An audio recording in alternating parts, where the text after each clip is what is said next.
Assalamualaikum warahmatullahi wabarakatuh.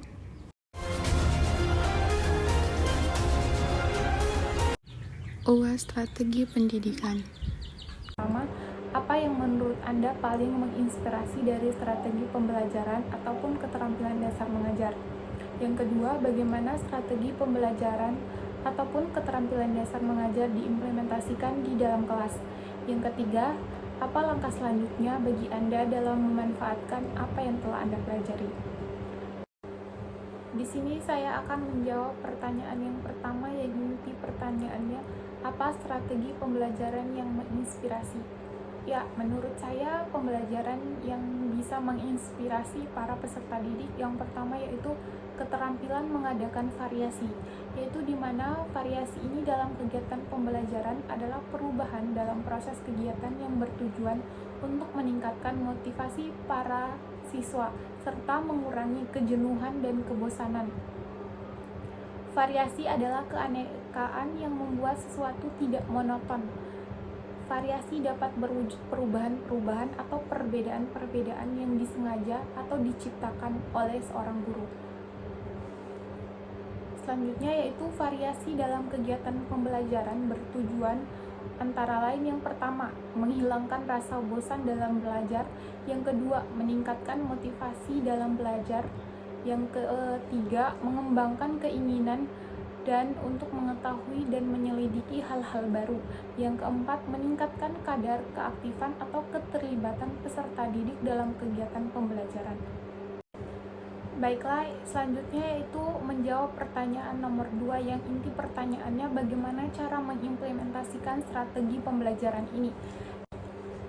Baiklah, variasi dalam kegiatan pembelajaran dapat dikelompokkan menjadi 3 bagian, yaitu variasi dalam gaya mengajar. Yang dapat divariasikan berkaitan dengan gaya mengajar seorang guru, yaitu sebagai berikut. Yang pertama, variasi suara. Suara guru dapat dijadikan faktor yang sangat penting dalam kelas karena sebagian besar kegiatan kelas bersumber dari hal-hal yang disampaikan secara lisan oleh guru. Oleh sebab itu, dalam mengelola kelas, guru perlu melakukan berbagai cara untuk menghasilkan suara yang bervariasi. Misalkan suaranya direkam terlebih dahulu. Selanjutnya yaitu pemusatan perhatian, yaitu dengan mengucapkan kata-kata tertentu secara khusus disertai isyarat atau gerakan seperlunya. Misalnya guru mengucapkan jangan lupakan ini sambil menggarisbawahi kata-kata yang dimaksud. Selanjutnya yaitu kesenyapan, yaitu diam sejenak sambil memberikan kesempatan untuk mengedapkan materi yang dipelajari atau untuk menghentikan keramaian kelas. Selanjutnya yaitu mengadakan kontak pandangan, merupakan salah satu cara dalam mengelola pelajaran dengan berbagai tujuan, antara lain mengecek pemahaman peserta didik atau memberi perhatian khusus, membangun keakraban hubungan dengan guru dan peserta didik dalam kegiatan pembelajaran.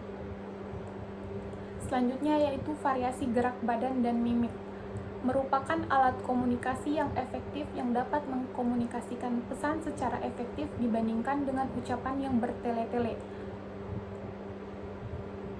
Perubahan dalam posisi ini guru harus dilakukan dengan tujuan tertentu, serta terkesan wajar dan tidak dibuat-buat.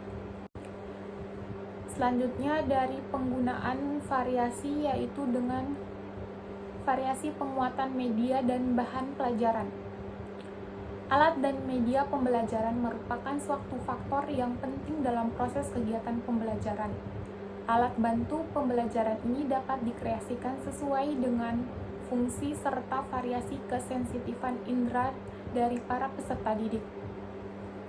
Sebagaimana diketahui, ada peserta didik yang mudah belajar dengan cara mendengar, melihat, meraba, mencium, atau diberi kesempatan untuk memanipulasi media atau alat bantu yang digunakan.